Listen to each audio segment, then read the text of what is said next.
चला गया। मैं धन्यवाद करता हूँ परमेश्वर का, इस सुंदर समय का जो परमेश्वर ने हमें दिया है। मैं विशेष धन्यवाद करता हूँ प्रभु मेरे भाई अनुपम डेविड जी का, अपनी भाभी शबनम डेविड जी का, समस्त आगरा मंडी परिवार का, जिन्होंने ये मौका दिया कि मैं आपके समक्ष उपस्थित हो सकूं और हम कुछ समय पवित्र आत्मा और परमेश्वर के पवित्र वचन में व्यतीत कर सकें।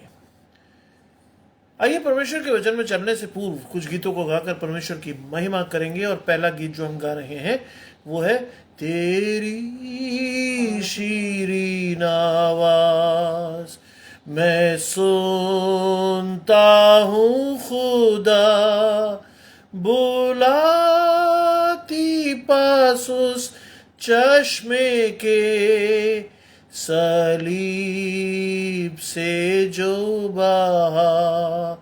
आता हूँ मसीह, आता तेरे पास, धो के साफ कर चश्मे से, जो बहता क्रूस से खास। आता कमजोर लाचार, देख मेरी हालत को, नजासत से कर पाको साफ, कि एक भी दाग ना हो। आता हूँ मसीह, आता तेरे पास, धो के साफ कर चश्मे से, जो बहता क्रूस से खास। मसीह तू बख्शता है, कामिल प्यारी मान, कामिल उम्मीद और चैन आराम, जमीन पर और आसमान। आता हूँ मसीह, आता तेरे पास, धो के साफ कर चश्मे से, जो बहता क्रूस से खास। तहसीन कफारे को, तहसीन मुफज्जल को, तहसीन मसीह की बख्शिश को, अब मिल के सबका हो।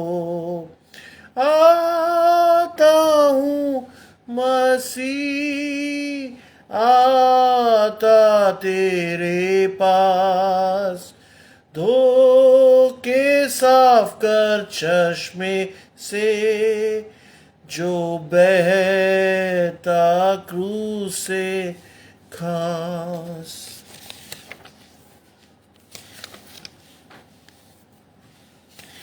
एक और गीत गाएंगे।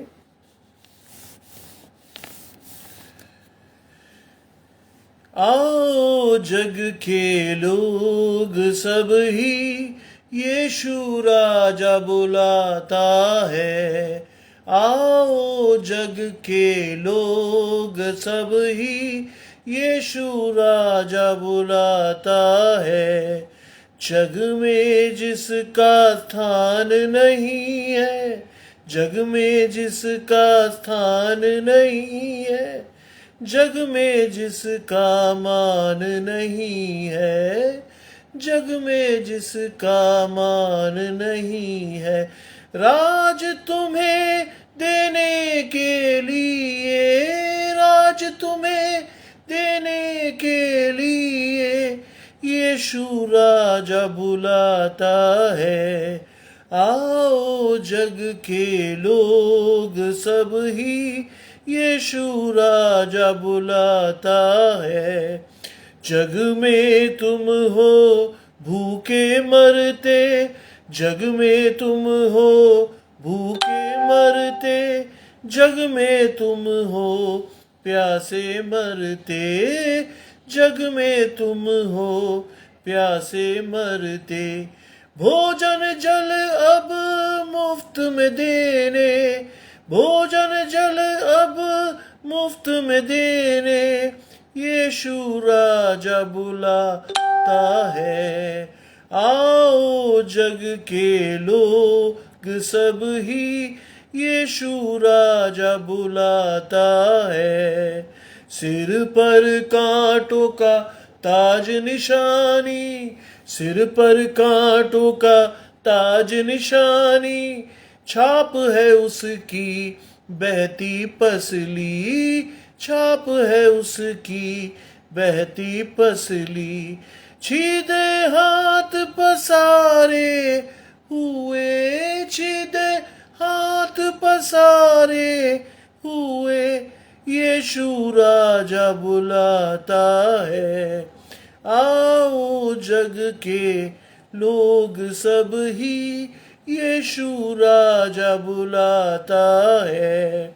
आओ भाइयों, आओ बहनों, आओ भाइयों, आओ बहनों, आओ उसको परखो देखो, आओ इसको परखो देखो।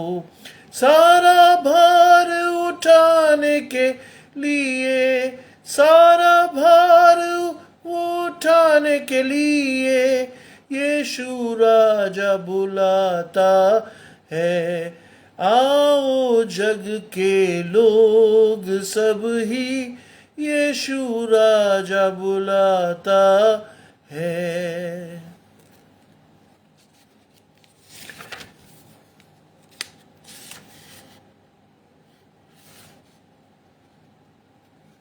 एक और गीत से परमेश्वर की महिमा कर रहे हैं। दिल मेरा ले ले प्यारे यीशु, तूने इसे बनाया है, इसमें तू अपना घर बना ले।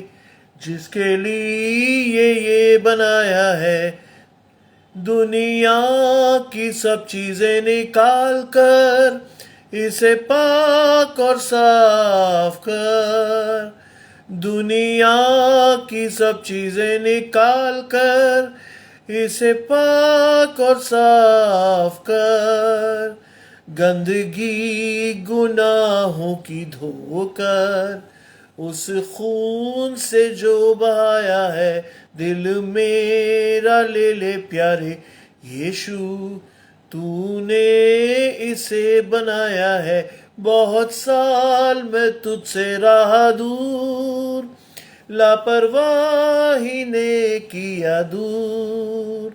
बहुत साल मैं तुझसे रहा दूर, लापरवाही ने किया दूर।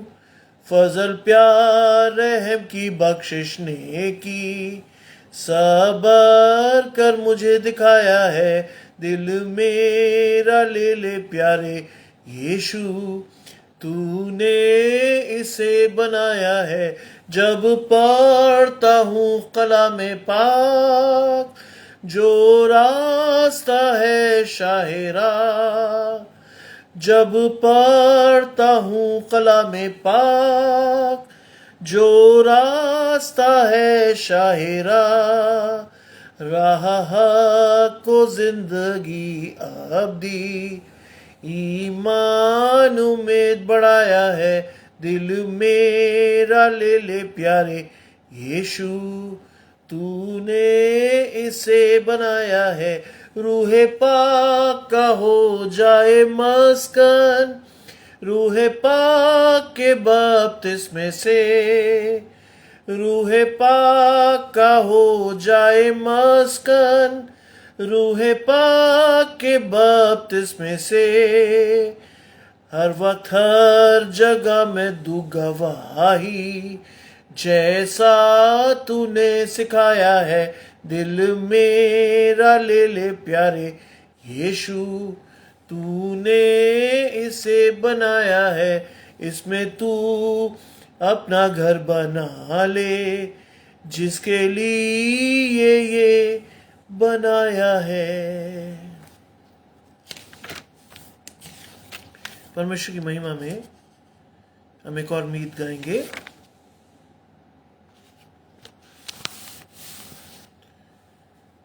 मुबारक है वक्ते दुआ जब छोड़ के फिकर दुनिया का, मैं अपने बाप के पाक हुजूर मांगता हूँ जो कि है जरूर। दुआ से दुख और गम की आन तस्कीन है पाती मेरी जान।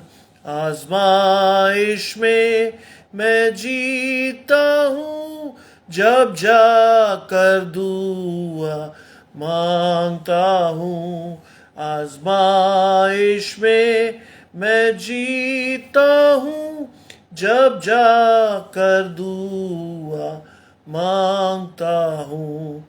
मुबारक है वक्ते दुआ जब अपने बाप के वादे का यकीन कर पाता हूँ करार, और बरकत का हूँ उम्मीदवार।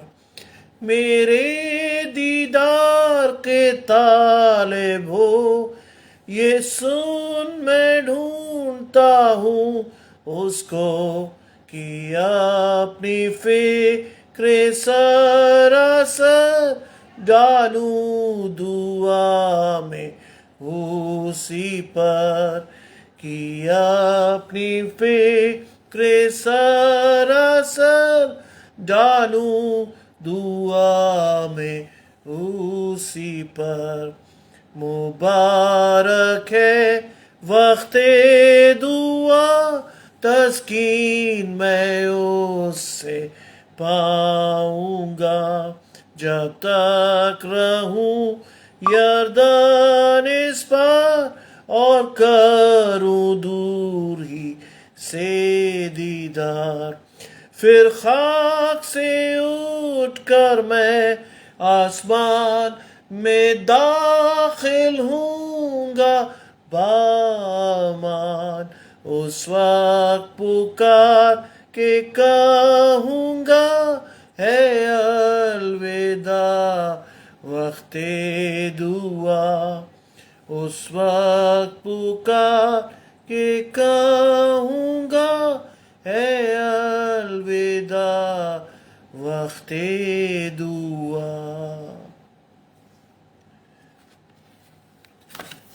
आइए परमेश्वर के वचन में चलने से पूर्व कुछ समय अपनी आंखों को बंद करेंगे। परमेश्वर की अगुवाई और रहनुमाई को मांगेंगे। परमेश्वर के पवित्र वचन को मांगेंगे।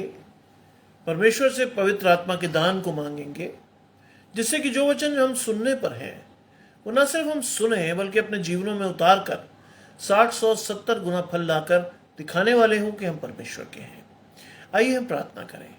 तमाम अच्छी चीज़ों के देने वाले परमेश्वर यीशु मसीह में हमारे बाप और खुदा, हम धन्यवाद करते हैं इस सुंदर अवसर के लिए जो कि आपने हमें दिया है। हम इस योग्य नहीं है प्रभु कि आज का दिन देखते, लेकिन आपने न सिर्फ आज के दिन को दिखाया बल्कि दिन के प्रत्येक हिस्से में आप हमारे साथ बने रहे। हमारे शरीर और मन और आत्मा के लिए जो आवश्यक था आपने अधिकाई से दिया, आगे भी देंगे। इस विश्वास के साथ ये पूरा मसीह मंडली, आगरा मसीह मंडली परिवार आपके सम्मुख आता है।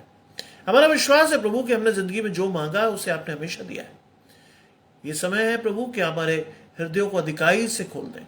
हमारे जीवन में हम आपकी ओर देखकर चलते रहें, आपको धन्यवाद देते रहें और इस वचन को सुनने वाले ना हो बल्कि इस पर चलने वाले भी ठहरें। यीशु मसीह के पवित्र और मीठे नाम से मांगते हैं, आमीन। आइए मेरे साथ पढ़ने के लिए निकालेंगे। हम इस समय पढ़ रहे हैं फिलिपियों की पत्री, उसका 2 अध्याय और उसके पहले 11 पद, जहां लिखा है, अतः यदि मसीह में कुछ शांति और प्रेम से ढांढस और आत्मा की सहभागिता और कुछ करुणा और दया है तो मेरा ये आनंद पूरा करो कि एक मन रहो और एक ही प्रेम, एक ही चित्त और एक ही मनसा रखो। विरोध या झूठी बड़ाई के लिए कुछ ना करो, पर दीनता से एक दूसरे को अपने से अच्छा समझो। हर एक अपने ही हित की नहीं वरन दूसरे के हित की भी चिंता करे।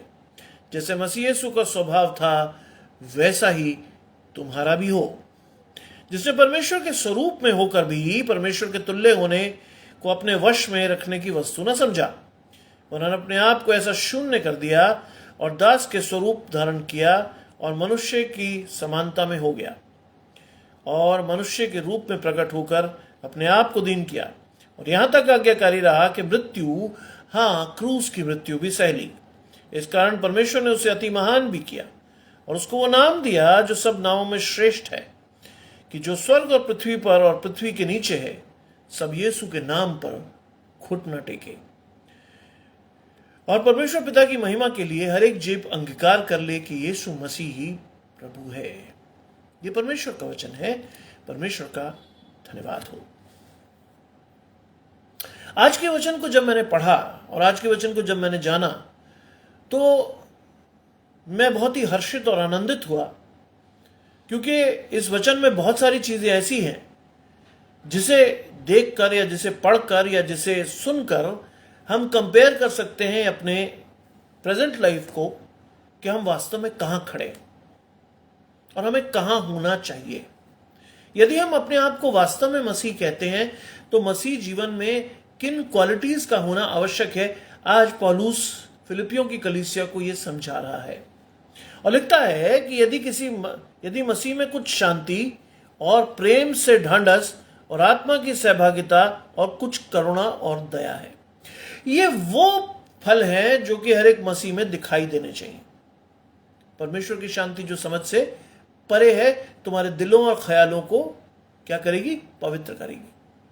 शांति वो चीज है जो हमें यदि परमेश्वर ना चाहे तो हमें नहीं मिल सकती।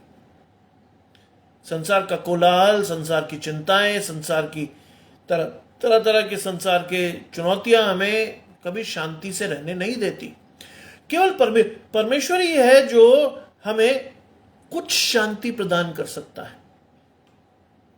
और यहां पौलुस लिखता है यदि मसीह में कुछ शांति, उसने सिर्फ शांति शब्द नहीं लिखा, कुछ शांति।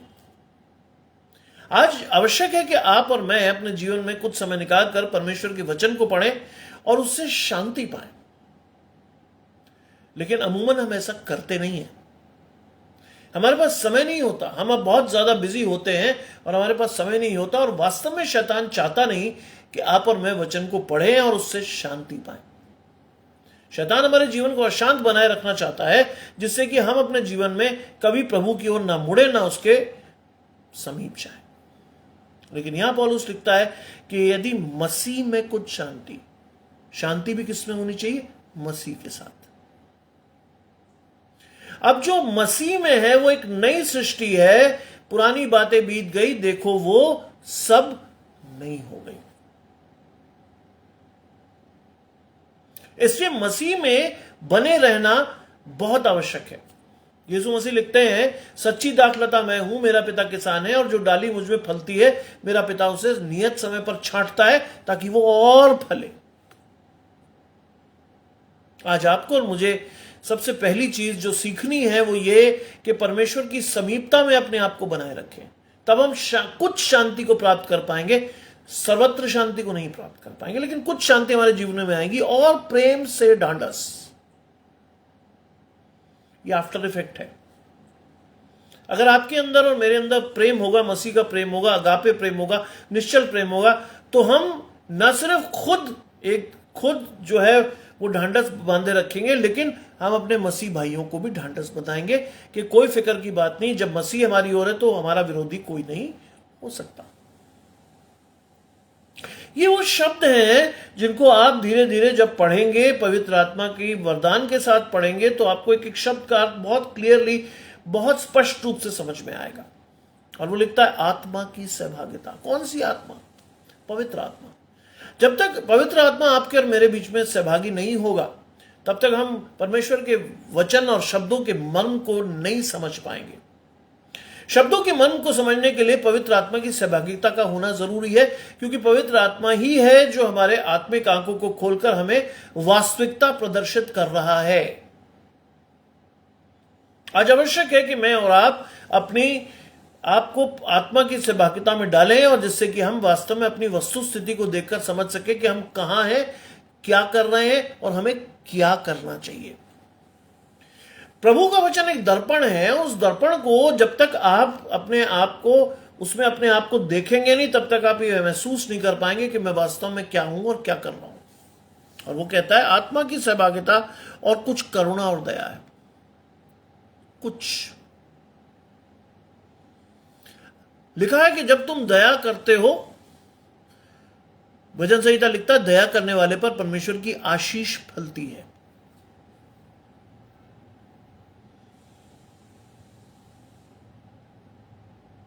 गॉस्पेल में भी लिखा है कि यदि तेरे पास देने को कुछ हो तो जा, किसी से यह मत कहना कि कल फिर आना, मैं तुझे दूंगा। मसीहत की पहचान है कि हमारे अंदर वो दया होनी चाहिए जैसी परमेश्वर में थी, क्योंकि अगर दया नहीं होती तो परमेश्वर ने यीशु मसीह को हमारे लिए भेजा नहीं होता। दया नहीं होती तो यीशु मसीह हमारे लिए मारा नहीं गया होता। दया नहीं होती तो उसके खून से हम बचाए नहीं गए होते। और दया का इफेक्ट है करुणा। सेंसिटिव बनिए, सिर्फ अपने परिवार के लिए नहीं, समाज के लिए भी, क्योंकि समाज के लोग इन फलों को देखकर वास्तव में आपको पहचानेंगे कि आप परमेश्वर के हैं। आज आवश्यकता है इन फलों का आपके जीवन में दिखाई देने के लिए। आज आवश्यकता है कि इन फलों का प्रदर्शन आपके जीवन से हो। लोग ये देखकर पहचाने वास्तव में ये व्यक्ति जो है मेरा है। लेकिन अपने दिल पे हाथ रख के कहिएगा, कहिएगा नहीं किसी को, अपने दिल पे हाथ रख के कहिएगा, क्या हम ऐसा करते हैं? शायद नहीं। हम भी एक आम व्यक्ति की तरह, हम भी एक आम मनुष्य की तरह हर वो चीज करते हैं जिसकी आज्ञा परमेश्वर ने हमें ना करने की दी है। आज हम ईर्ष्या रखते हैं, आज हमारे जीवनों में कोई शांति नहीं है, आज हम प्रेम तो रखते ही नहीं है। ढांढस कैसे बंधाएंगे किसी से कि हम प्रेम रखते ही नहीं उससे। आत्मा की सहभागिता, हम किसी के साथ जुड़े हुए नहीं है। पवित्र आत्मा की सहभागिता हमारे जीवनों में दिखती नहीं है। और सबसे बड़ी बात, हमारे अंदर करुणा और दया तो दूर दूर तक नहीं है। फिर भी हम गर्व से अपने आप को मसीही कहते हैं। आज इस वचन के प्रकाश में अपने जीवन को इवैल्यूएट करिए।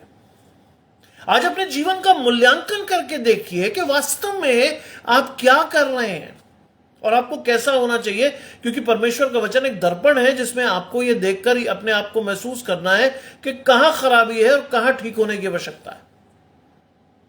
और परमेश्वर ने यह वचन आपको मिट्टी के बर्तनों में रखकर दिया है। इसका उद्देश्य यही है कि आप सभी उस वचन को पढ़ें और अपने आप को ठीक कर सके, क्योंकि अनुग्रह का समय है। सोचिए, यदि अनुग्रह का समय ना होता तो क्या होता? अनुग्रह का समय ना होता तो आप और मैं पाप करते, तुरंत सजा पाते और परमेश्वर की दृष्टि में पापी ठहरते। इसमें आगे लिखा है क्यों परमेश्वर ने ऐसा किया, क्यों परमेश्वर ने अनुग्रह दिया, किस तरह से अनुग्रह दिया। और पौलुस फिलिप्पियों की कलीसिया को लिखता है, मेरा यह आनंद पूरा करो कि एक मन रहो। पौलुस लिखता है, प्रभु में सदा आनंदित रहो। मैं फिर कहता हूं, आनंदित रहो। आनंद आज हमारे जीवनों को छू ही नहीं गया। हम तो संसारिक चिंताओं में इतना कदर घुले जा रहे हैं कि हमें यह पता ही नहीं चलता कि वास्तव में हम कर क्या रहे हैं। आजीविका की चिंता, बच्चों की चिंता, उनके करियर की चिंता, इतना सब हम अपने सिर पर लेकर चल रहे हैं कि शायद परमेश्वर भी हम पे हंसता होगा। और उसके बावजूद भी वचन आपके हाथ में, उसके बावजूद भी आप और मैं बड़ा जोर लगाते हैं कि साहब ऐसा कर दूंगा, वैसा हो जाएगा, तो ये कर लूंगा, इसकी टांग पकड़ लूंगा, उसके पैर पकड़ लूंगा, चीजें हो जाएंगी। बाइबल में लिखा यहां वो है जो इन सब से बड़ा है। वो नहीं आप पढ़ते, वो आप समझते नहीं, क्योंकि शैतान चाहता नहीं आप समझे। और इसीलिए पौलुस लिखता है कि मेरा ये आनंद पूरा करो। It is a humble request to the congregation of Philippians कि मेरा ये आनंद पूरा करो भाई। क्या करो? एक बन रहो। सबसे ज्यादा इंपॉर्टेंट चीज आज के समाज में है एक मन रहो।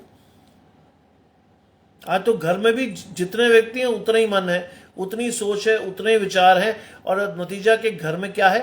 शैतान द्वारा लाए गए तफरके, झूठ, लड़ाई, झगड़ा, फसाद, और ये सब चाहता है शैतान आपके जीवन से। लेकिन पौलुस कहता है एक मन रहो। कब रहेंगे आप एक मन? कब रहेंगे? जब आप परमेश्वर के वचन को पढ़ेंगे और उसके दर्पण में अपने आप को इवैल्यूएट करेंगे। हाँ साहब, मुझे क्या करना है? बहुत साफ वचन है, कोई बहुत ज्यादा टेक्निकल वचन नहीं है जिसको आप अपने जीवन में बहुत सोच समझ के उतारें, या आपको कोई बहुत ही मंत्रों का जाप करना हो, या आपको बहुत सारी चीजें करनी हो। ऐसा नहीं करना है। सिर्फ सामान्य तौर पर चीजों को समझना है, और सामान्य तौर पर जब आप चीजों को समझते हैं तो पौलुस कहता है मेरा ये आनंद पूरा करो कि एक मन रहो। दूसरी क्वालिटी, आप एक मन रहें, जो कि शायद आज परिवारों में भी नहीं है।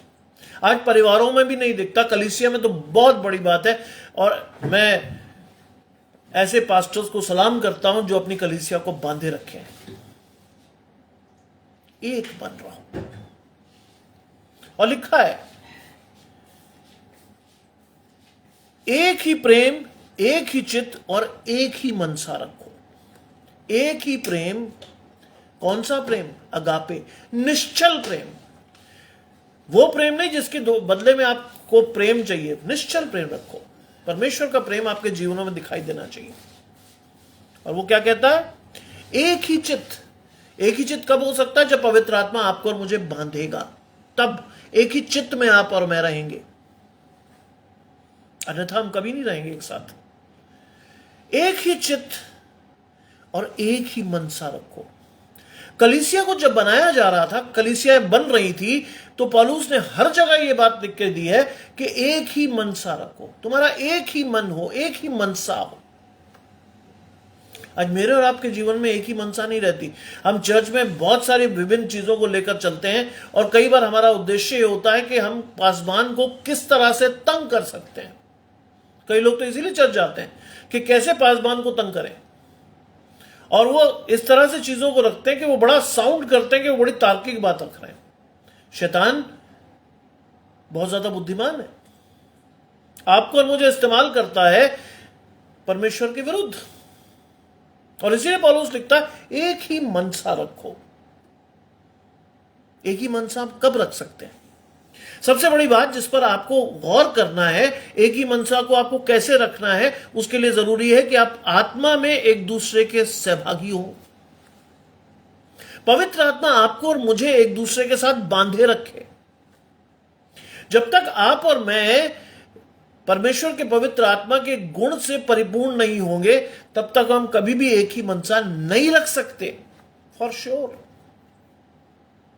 आज आवश्यकता है इस चीज की कि पवित्र आत्मा को अपने जीवन में आकर काम करने दें, जिससे कि हमारे जीवनों में ये सारी चीजें परिलक्षित हो। और बाइबल कहती है कि लोग तुम्हारे फलों को देखकर पहचानेंगे कि तुम परमेश्वर के हो। आज आवश्यकता है इन चीजों की। लिखा है विरोध या झूठी बड़ाई के लिए कुछ ना करो। यह इंपॉर्टेंट है। आज बहुत से काम हम जब अपने जीवन में क्या करते हैं? झूठी बड़ाई के लिए कर देते हैं। हमने साहब इतना बड़ा काम किया, ये किया, वो किया, लोग बड़ी तारीफें करते हैं, साहब कितना अच्छा आदमी। बाइबल क्या कहती है? बाइबल कहती है तुम अपना प्रतिफल पा चुके। लोगों को दिखाने के लिए अच्छे काम मत करो। क्यों? क्योंकि तुम अपना प्रतिफल पा चुके। ऐसा व्यक्ति परमेश्वर से उम्मीद न रखे कि परमेश्वर उसे कोई प्रतिफल देगा, नहीं। और इसीलिए लिखा है पौलुस ने कि विरोध या झूठी बड़ाई के लिए कुछ ना करो। कई लोग तो विरोध ही करते रहते हैं हमेशा चर्च में। इसीलिए बने और बड़े तार्किक रूप में वो बताने की कोशिश करते हैं कि साहब मेरे ग्रैंडफादर ने भी पादरी साहब का बड़ा विरोध किया, मेरे पिताजी भी विरोधी थे, मैं भी विरोधी हूं। आप कभी ऑब्जेक्टिव रूप में उस परिवार की दशा देखिएगा, क्या दिखेगा आपको? परमेश्वर के फलों से वंचित है वो परिवार, टूटा बिखरा बेकार परिवार जो शायद परमेश्वर की दृष्टि में ग्रहण योग्य नहीं है। आज आवश्यकता है कि मैं और आप परमेश्वर की दृष्टि में ग्रहण योग्य हों, तभी हम परमेश्वर के राज्य में प्रवेश कर पाएंगे। लिखा है, झूठी बड़ाई के लिए कुछ ना करो, पर दीनता से एक दूसरे को अपने से अच्छा समझो। बेटे, ये बड़ी मुश्किल चीज है। दीनता से एक दूसरे को अपने से अच्छा समझो। ओए होए, तो बड़ी मुश्किल चीज है। सुनने में बड़ा अच्छा लगता भाई, सुनने में लगता वाह साहब क्या कमाल है जी, वाह जी वाह, हम दीन है बड़े, धन्य है वो जो मन के दीन है, क्योंकि वो पृथ्वी के अधिकारी होंगे। लेकिन अपने दिल पे हाथ रख के कहिएगा बहुत साफ तौर पर, क्योंकि आपको किसी को बताना नहीं है, आपको स्वयं और परमेश्वर के बीच उस संबंध को जोड़ना है। दिल पे हाथ रख के कहिए, क्या मैं और आप दीन हैं?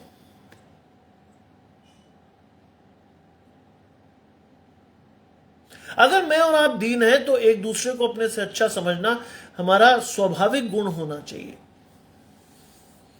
लेकिन आज हम दिखाने के लिए एक दूसरे को अच्छा समझते हैं, लेकिन मन में तो हमारे क्या भरा हुआ है? क्लेश। क्यों लिखता है यीशु मसीह के मन में तो असाध्य रोग लगा है? इसको कौन समझ सकता है? बाइबल में कई जगह लिखा है परमेश्वर मनों को जांचता है। हम और आप क्या देखते हैं? शक्ल। हम और आप क्या देखते हैं? व्यवहार।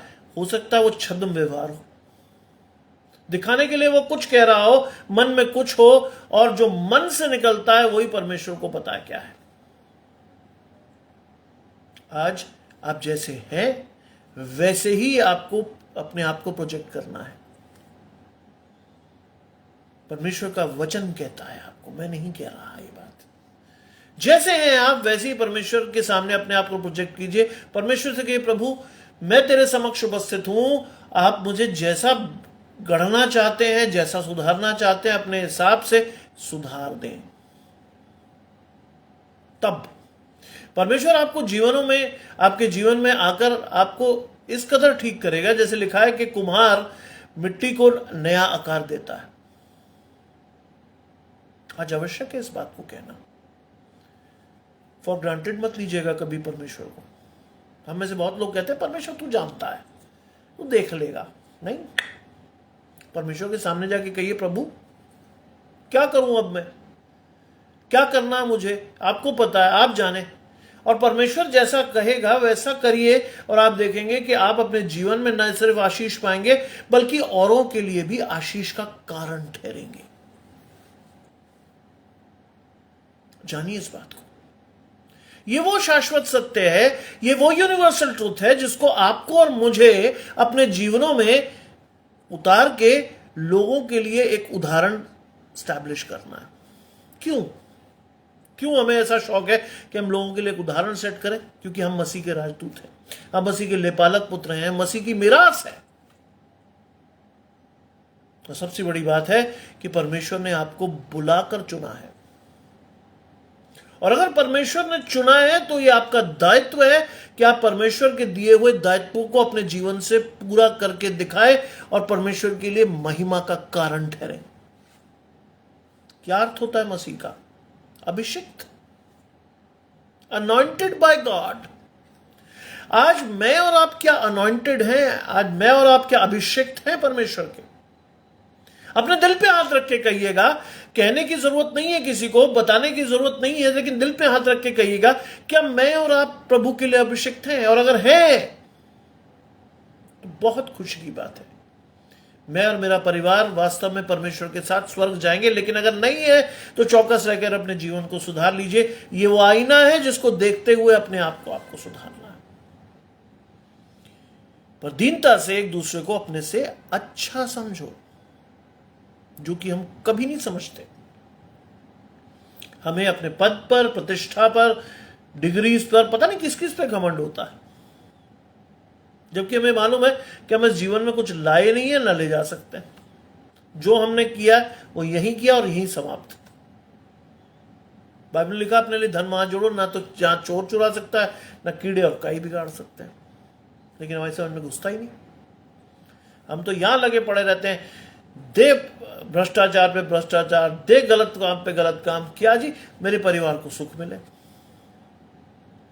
क्या आप परमेश्वर की तरफ कभी मुड़े? क्या आपने परमेश्वर से कभी कहा कि प्रभु मेरे परिवार को सच्चा सुख दे? क्योंकि बाइबल कहती है जब परमेश्वर देता है तो वो उसमें दुख मिलाकर नहीं देता। ये मैं नहीं कह रहा हूं चीजों, ये परमेश्वर कह रहा है आपसे। क्या मुड़े हम परमेश्वर की तरफ? क्या मांगा हमने परमेश्वर से?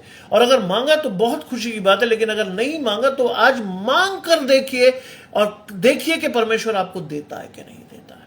बाइबल में क्या लिखा है? बाइबल में लिखा है मांग कर देख, मेरा हाथ छोटा नहीं हो गया कि मैं तुझे दे ना सकूं, और मेरे कान बहरे नहीं हो गए कि मैं तुझे सुन ना सकूं। कमी हमारे मांगने में, परमेश्वर के देने में कभी नहीं है। उसका जीवंत उदाहरण मैं स्वयं हूं। मैंने जब जब परमेश्वर से कुछ मांगा, परमेश्वर ने हां और आमीन के साथ मुझे हमेशा दिया, आगे भी देगा। इस विश्वास के साथ मैं अपने जीवन को चलाता हूं। आगे लिखा है हर एक अपने ही हित की नहीं वरन दूसरे की हित की भी चिंता करे। यह भी बड़ा मुश्किल काम है। बाइबल में लिखा तुम अगर अपने परिवार के लोगों की चिंता करते हो तो क्या बड़ा करते हो? जाहिर सी बात है, हम क्या बड़ा करते हैं भाई? वो हमारे ब्लड रिलेशन है, हमारे वो है, हमारा परिवार है, हम उसकी चिंता करते हैं तो दुनिया करती है। भाई कौन सा बड़ा काम कर रहे तुम? कोई बड़ा काम नहीं कर रहे। लेकिन अब क्या कहता है?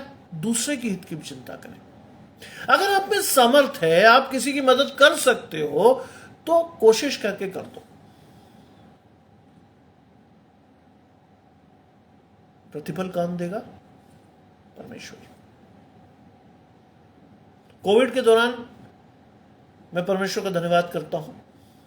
मुझसे जितना बन पड़ा, मैं कोई बहुत सक्षम व्यक्ति नहीं हूं, लेकिन मुझसे जितना बन पड़ा मैंने लोगों के लिए किया, क्योंकि मुझे पता था प्रतिफल ऊपर से आना है, लोग नहीं दे सकते कुछ भी। और आज भी मैं आपके सामने बैठा हूं, 10 तकलीफें, 10 परेशानियां, 10 दुख मेरे शरीर में, लेकिन परमेश्वर ने आज भी एक विजयी जीवन दिया। मेरे सीधे हाथ में चोट है, मेरे सीधे हाथ को मैं बहुत अच्छा मूव नहीं कर सकता, लेकिन परमेश्वर इसी हाथ को इस्तेमाल करता है। यूनिवर्सिटी में करेक्शन चल रहा है, मैं करेक्शन करने जाता हूं तो उस समय ये हाथ बिल्कुल सही हो जाता है, और मुझे एहसास होता है कि ये हाथ मैं नहीं यूज कर रहा हूं, परमेश्वर से पकड़कर करा रहा है। यह है परमेश्वर की इच्छा आपके जीवन से। जब आप दूसरे के हित की चिंता करते हो तो परमेश्वर आपके हित की चिंता करता है। बाइबल में लिखा है कि जो दूसरों का खेत सींच देता है, परमेश्वर उसका खेत सींचता है। मैं इस बात का जीवंत उदाहरण हूं। मैं ये नहीं कह रहा कि सब बाइबल में लिखा है, नहीं। मेरे दादा ने मुझे एक चीज सिखाई थी, मेरे पिताजी से मैंने एक चीज सीखी कि बाइबल सिर्फ पढ़ने जाने जाने लायक पुस्तक नहीं है, जिए, आपको बाइबल को जीना आना चाहिए। It is not a book to be read, पढ़ी जाने वाली पुस्तक नहीं है, जैसे दुनिया में आप अपने क्लासेस में किताबें पढ़ते हो, हर साल बदल जाती। नहीं, परमेश्वर आज, कल और हमेशा एक सा है। यह बात आपको मालूम होना चाहिए।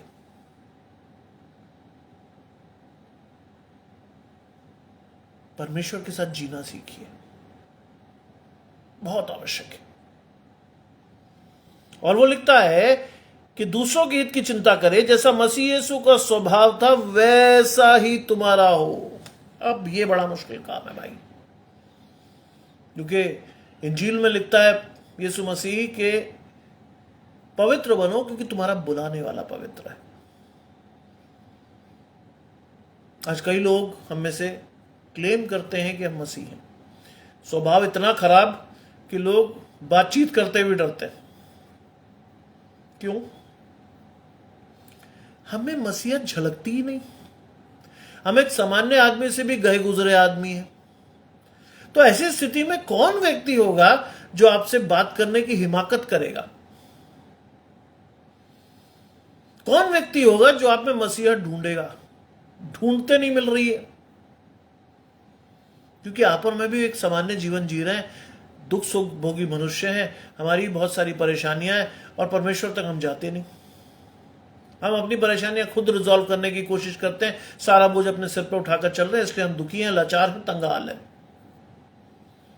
स्वभाव कैसे अच्छा होगा भाई? बाइबल में लिखा है कि अपनी चिंता मेरे ऊपर डालो और मुझसे सीखो, मेरा जुआ सहज और मेरा बोझ हल्का है। लेकिन आप सीख तो रही नहीं। चिंताएं मसीह पर डालने का मतलब है आप हल्के हो जाएंगे, लेकिन शायद आपको हल्का होना पसंद भी नहीं।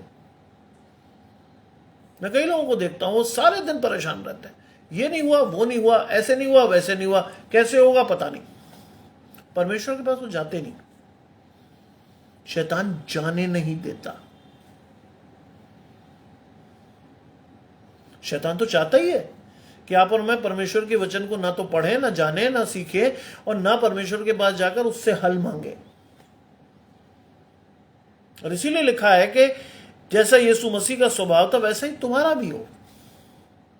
If you wish to be the servant of God, अगर आप मसीह के चेले बनकर दिखना चाहते हो, तो यह आवश्यक है कि आपके अंदर भी वो सारी चीजें दिखनी चाहिए जो मसीह यीशु में थी। क्यों लिखा पौलुस ने कि लोग तुम्हारे फलों को देखकर पहचान लेंगे कि तुम परमेश्वर के हो? आगे क्या लिखता है? जिसने परमेश्वर के स्वरूप में होकर भी परमेश्वर के तुल्य होने को अपने वश में रखने की वस्तु नहीं समझा। यस, ये है परमेश्वर का स्वभाव।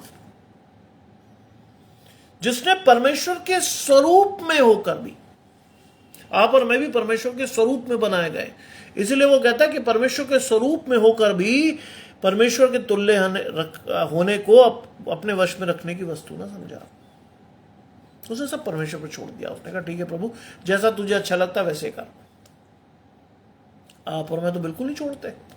आप और मैं तो दुआ में कहते परमेश्वर ऐसा नहीं ऐसा कर। मैं कई लोगों को दुआ में सुनता हूं तो मुझे याद आता है कि भाई अब तक इतने बड़े होने के बाद भी वो दुआ करना नहीं सीखे। आज भी वो परमेश्वर को इंस्ट्रक्ट करते हैं कि नहीं प्रभु ऐसा नहीं ऐसा चाहिए। क्यों नहीं कह पाते मैं और आप कि प्रभु तेरी इच्छा मेरे जीवन में पूरी हो?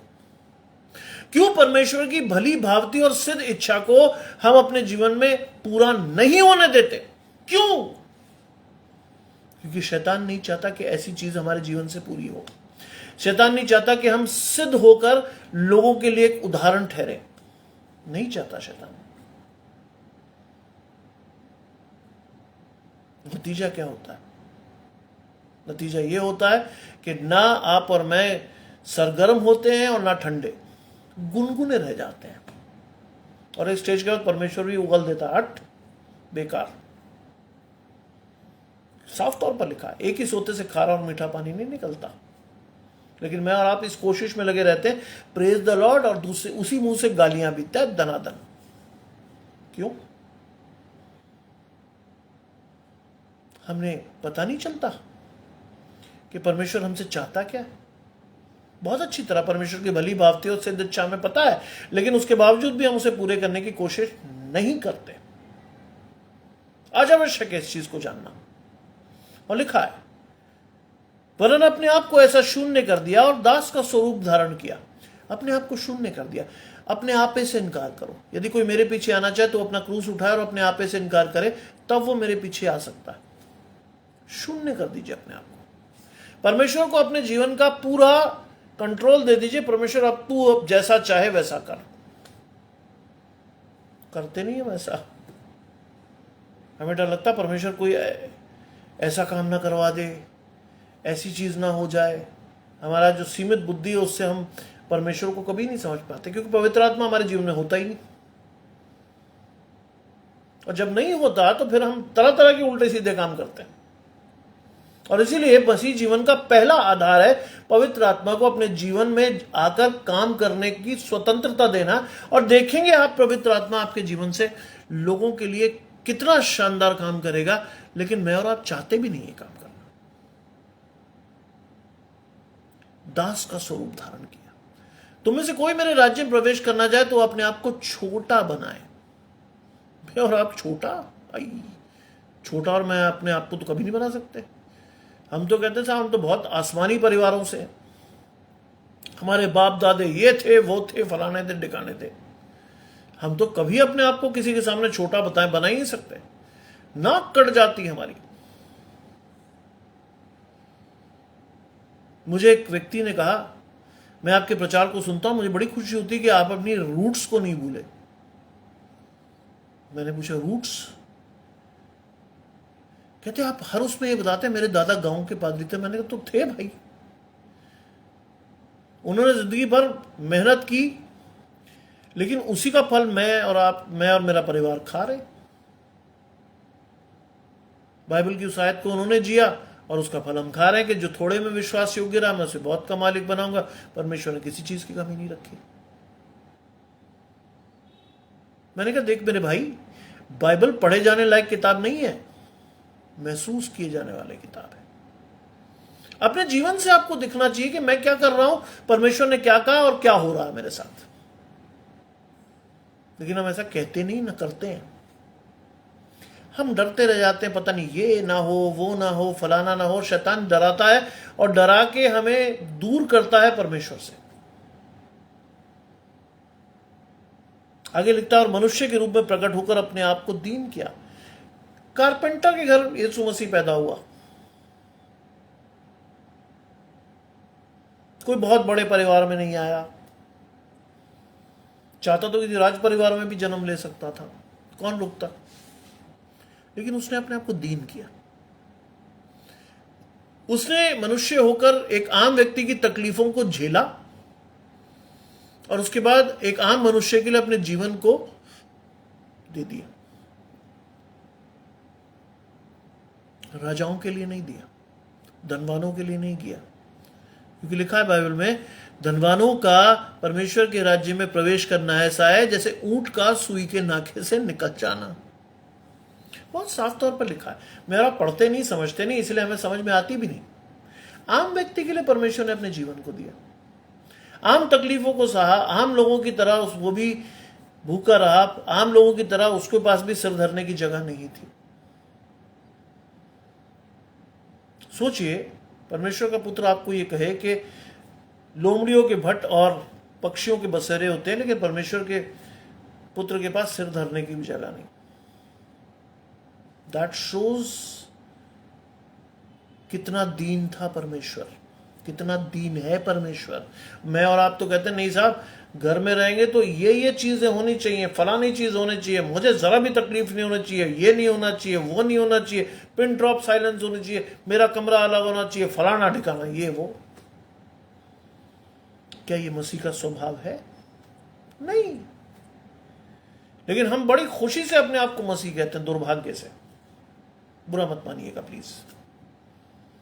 मेरा प्रचार करने का तरीका बड़ा हार्श है, मैं बिल्कुल सीधा सीधा वार करता हूं। मैं मीठा वचन कभी नहीं देता, पता नहीं, मेरी आदत नहीं है शुरू से। जो साफ है, सच है, वो आपको सुनने की आदत डालनी चाहिए। ये है तो है। बाइबल में लिखा है कि या तो सच होगा या झूठ होगा, बीच में कुछ नहीं होगा। लेकिन हम इतने दक्ष हैं कि हम मीठी गोली, शुगर कोटेड पिल चढ़ाकर लोगों तक वचन दे रहे हैं। नहीं, साफ दीजिए वचन। क्या है, 4 लोग आपसे नाराज हो जाएंगे, बहुत अच्छी बात है, हो। शैतान 4 लोगों को आपसे काट देगा, बहुत अच्छी बात है, काट दे। लेकिन परमेश्वर के वचन में मिलावट मत कीजिए, कभी कभी नहीं। उसका नुकसान क्या है? आप सजा पाएंगे। जैसा है, सीधा है, स्पष्ट है, सीधा कहिए लोगों से। लिखा है, मनुष्य के रूप में प्रकट होकर अपने आप को दीन किया और यहां तक आज्ञाकारी रहा कि मृत्यु, हां, क्रूस की मृत्यु भी सह ली। अगला गुण, आज्ञाकारिता।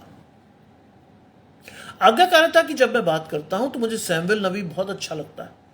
सौभाग्य से मेरा नाम भी सैमुएल है। सैमुएल नबी ने परमेश्वर के आराधनालय में रहते हुए परमेश्वर को सुना। एली के पास गया, उसने कहा प्रभु कोई मुझे पुकारता है। एली ने कहा कि आपकी पुकारे तो कहना हाँ प्रभु, क्या आज्ञा, तेरा दास सुनता है। आज्ञाकारिता परमेश्वर के सामने बलिदान चढ़ाने से भी बड़ी चीज है। आज मैं और आप तरह तरह की चोंचले चलते हैं, तरह तरह की चीजों को करते हैं, तरह तरह के रीति रिवाजों में अपने आप को फंसा रखा हमने, लेकिन आज्ञाकारिता हमारे जीवन में नहीं है। परमेश्वर के पैरामीटर्स हमें छू नहीं गए, और उसके बाद भी हम क्लेम कर जाते हैं बड़े कूद के, यस आई एम क्रिश्चियन। पवित्र वचन के प्रकाश में अपना आंकलन आपको स्वयं करना है, किसी और से मत कहिएगा, आपको स्वयं देखना है।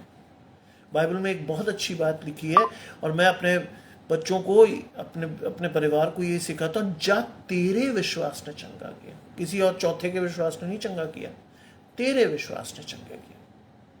यीशु मसीह क्या कहता है? विश्वास से मांगो और देखो मिलता कि नहीं मिलता। पूरी बाइबल का निचोड़ है विश्वास। कल मैं फैमिली ऑफ क्राइस्ट मिनिस्ट्री के पेज पर बोल रहा था, तो उसमें लिखा है, मैंने बोला कि क्रूस की कथा नाश होने वालों के लिए क्या है? मूर्खता है, विश्वास ही नहीं उनका, इसलिए परमेश्वर उन्हें नाश कर देता है। आज जरूरी है कि मुझे और आपको ये बात समझ में आनी चाहिए बहुत साफ तौर पर। और वो कहता है कि उसने क्रूस की मृत्यु भी सह ली। आसान नहीं क्रूस की मृत्यु, हाथों में और पैरों में जब कीलें ठोकी जाती है ना, मैं और आपके, इमेजिन कीजिएगा, मैं और आप कभी सब्जी काटते हुए अपना हाथ काट लें तो कितना कष्ट होता है। सोचिए किसी की हथेली में आप कील ठोकें, किसी के पैरों पे पैर रखकर उस पर बड़ा कीला ठोक दें, तो क्या है? कष्ट नहीं है? असीम कष्ट है जो यीशु मसीह ने आपके और मेरे लिए सहा। बाइबल ने कहा क्या जाने कि कोई भला व्यक्ति किसी के लिए मरने का साहस करे। यीशु मसीह तो हमारे लिए मारे गए, उन्होंने साहस दिखाया, आज्ञाकारिता दिखाई। उन्होंने परमेश्वर से कहा, प्रभु हो सके तो ये कटोरा मेरे सामने से टच जाए, लेकिन अगर फिर भी एक ही बात कही, मेरी नहीं तेरी इच्छा पूरी हो। आज ये बात तो मेरे आपके जीवन से निकलती ही नहीं भाई, कि परमेश्वर तेरी इच्छा मेरे जीवन से पूरी हो। कई बार हमने बहुत बड़ी बड़ी आशीषों को ठुकरा दिया है क्योंकि हम अड़े रहे कि साहब परमेश्वर मुझे तो यही चाहिए। परमेश्वर उससे कई गुना बड़ी चीज आपको देना चाहता था, लेकिन आपने अपने बेवकूफी के चलते परमेश्वर की उस आशीष को ब्लॉक कर दिया। कल भी मैंने ये बात कही थी, आज भी कह रहा हूं कि प्रभु को हल्के में मत जानिए कभी। क्यों नहीं जानिए? क्योंकि प्रभु आपको सर्वश्रेष्ठ देगा, लेकिन उसके लिए समझ होनी चाहिए। नीति वचन में क्या लिखा है? तो अपनी समझ का सहारा नहीं लेना, वरन संपूर्ण मन से यहोवा पर भरोसा रखना, जो कि मैं और आप आज कर नहीं रहे हैं। बुरा मत मानिएगा, फिर कह रहा हूं, मैं और आप परमेश्वर पर भरोसा नहीं रख रहे हैं। मेरा भरोसा किसी बड़े बड़े आदमियों पर है कि इसकी टांग पकड़ लूंगा तो वो नौकरी दे देगा, इसकी टांग पकड़ लूंगा तो वो शादी करवा देगा। लेकिन हम परमेश्वर के पास नहीं जाते, जो बिना उलाना दिए हमें उदारता से सब कुछ दे सकता है। हमेशा हमेशा संदेह रहता है परमेश्वर देगा नहीं देगा, इसलिए हमें कुछ मिलता भी नहीं। और यहां लिखा है, इस कारण परमेश्वर ने उसे मती महान किया। आज्ञाकारिता की वजह से परमेश्वर ने उसे महान किया। आज मैं और आप यदि आज्ञाकारी हैं तो परमेश्वर की वो महानता हमारे जीवन में भी दिखेगी, क्योंकि हम परमेश्वर के स्वरूप में बनाए गए हैं।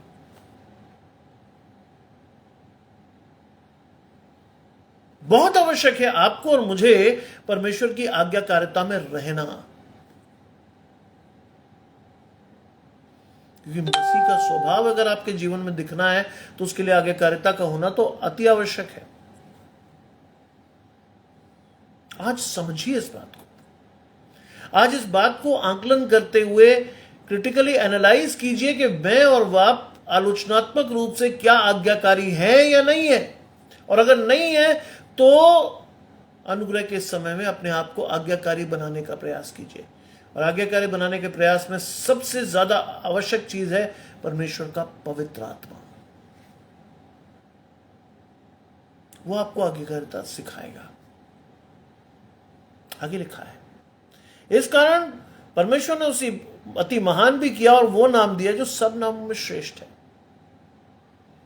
आज परमेश्वर ने मुझे और आपको भी सब नामों में श्रेष्ठ नाम और अति महान बनाने के लिए चुना है। लेकिन मैं अपने रास्ते में खुद एक बहुत बड़ा रोड़ा हूं जो परमेश्वर के काम को अपने जीवन से पूरा नहीं होने दे रहा।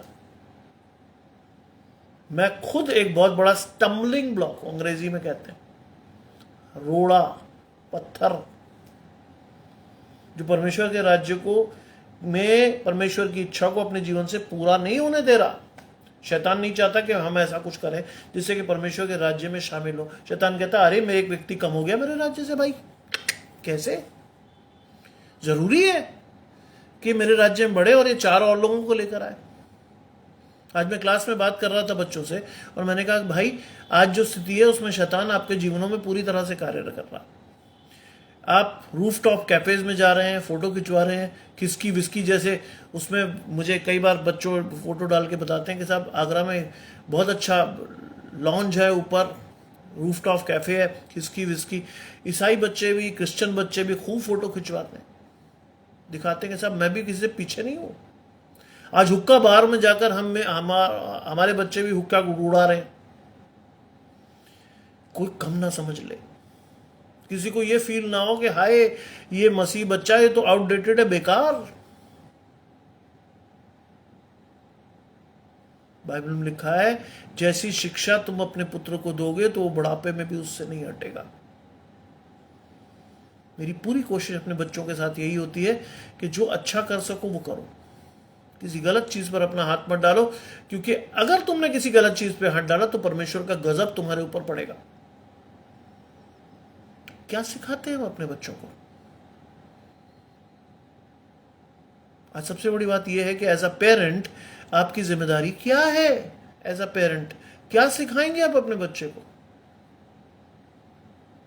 छल कपट, फैशन, समय के साथ चलना। कई लोग कहते हैं, मुझे कई लोगों ने कहा कि साहब वो तो टाइम के साथ चलता है मेरा बच्चा तो, और साहब वो सारे वो काम करता है जो करने चाहिए जवानी में। एक साहब जब बहुत ज्यादा मेरे पीछे पड़े तो मैंने समुपदेशक की एक आयत उन्हें दिखाई, अपने जवानी के दिनों में अपने सृजनहार को याद रख।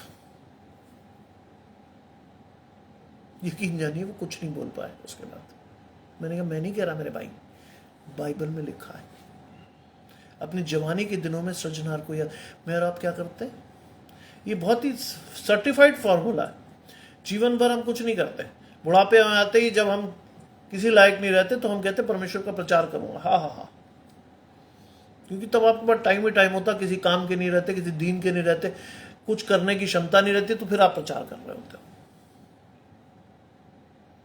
अपनी जवानी के दिनों में अपने सृजनहार को याद रख। ये बात मैंने अपने बेटे के जीवन से देखता हूं। आज भी सेंट पॉल्स चर्च में सबसे पहले पहुंचने वाला मेरा परिवार। क्यों? क्योंकि बाइबल की रीडिंग मिस ना हो जाए, किसी और को ना मिल जाए। फर्स्ट रीडिंग मुझे ही पढ़नी है, इस बात का पूरा संघर्ष रहता है, और जब मिल जाती तो बड़ा खुश होता है कि साहब मैं जाऊंगा सबसे पहले। क्या लिखा है? मेरा ये आनंद पूरा करो। यह है परमेश्वर का आनंद जो बच्चे के जीवन से मैंने देखा, और उसके लिए मैं पूरा जोर लगा देता हूं कि वो सबसे पहले पहुंचे। चर्च में कोई नहीं होता, हम सबसे पहले पहुंचते हैं। क्यों? क्योंकि उसको बाइबल पढ़नी होती है। मैं कई बच्चों को देखता हूं चर्च में, जब रीडिंग लेसन्स दिए जाते तो वो कहते हैं मुझसे नहीं पढ़ा जाएगा, मैं तो वहां जा ही नहीं सकता, मेरी आवाज ही नहीं निकलेगी। गलत कामों के लिए आपकी आवाज बहुत खुलती है, लेकिन परमेश्वर के वचन के लिए आपकी आवाज नहीं निकलती। क्यों? शैतान नहीं चाहता कि आपकी आवाज निकले। आप परमेश्वर की गवाही अपने गले खोलकर दें। परमेश्वर नहीं चाहता, शैतान नहीं चाहता। आज देखिए अपने आप को, आज देखिए अपने परिवारों को, हम कहां खड़े हैं, क्या कर रहे हैं और क्या करना चाहिए। और लिखा है कि जो स्वर्ग और पृथ्वी के नीचे है वो सब यीशु के नाम पर घुटना टेके। That is the thing, you have to do it. जो स्वर्ग में और पृथ्वी के नीचे है, क्या करें वो? यीशु के नाम पर घुटना टेके। प्रत्येक जीभ मेरा अंगीकार करेगी, प्रत्येक घुटना मेरे आगे टिकेगा। दैट इज द थिंग जो लोग परमेश्वर ने आपको कहा है, मुझे कहा है। क्या कर रहे हैं उसके लिए? आज आवश्यकता है इस बात को जानने की, आज आवश्यकता है इस बात को समझने की। और लिखा है, और परमेश्वर पिता की महिमा के लिए हर एक जीव अंगीकार कर ले कि यीशु मसीह ही प्रभु है। आदि में वचन था, वचन परमेश्वर के साथ था, वचन ही परमेश्वर था। त्रिएक परमेश्वर की बात करते हैं तो वो कहता है कि परमेश्वर पिता की महिमा के लिए हर एक जीव अंगीकार करे कि यीशु मसीह ही प्रभु है। पवित्र आत्मा की बात नहीं कर रहा, क्योंकि पवित्र आत्मा आज भी आपके और मेरे बीच में कार्य कर रहा है। पवित्र आत्मा से हम यीशु को जानते हैं और यीशु से हम परमेश्वर को जानते हैं। दैट इज द थिंग जो आपको और मुझे समझनी है। त्रिएक परमेश्वर का कॉन्सेप्ट। जब तक आप और मैं इन चीजों को नहीं करेंगे, जब तक आप और मैं इन चीजों को नहीं देखेंगे, तब तक शायद मैं परमेश्वर की भली भावती और सिद्ध इच्छा को अपने जीवन से पूरी नहीं करेंगे। आवश्यक है इन चीजों को करें। आप अपने जीवन का आकलन इस वचन के अनुसार करें। देखें परमेश्वर आपके जीवन से क्या चाहता है और परमेश्वर की भली भावती और सिद्ध इच्छा को अपने जीवन से पूरी होने दें। देखेंगे, आप देखेंगे परमेश्वर आपको इतना देगा कि शायद आपके पास समाने के लिए, रखने के लिए भी जगह नहीं होगी। आइए प्रार्थना करें। तमाम अच्छी चीजों के देने वाले परमेश्वर यीशु मसीह में हमारे बाप और खुदा, हम धन्यवाद करते हैं सुंदर अवसर के लिए जो कि आपने हमें दिया है।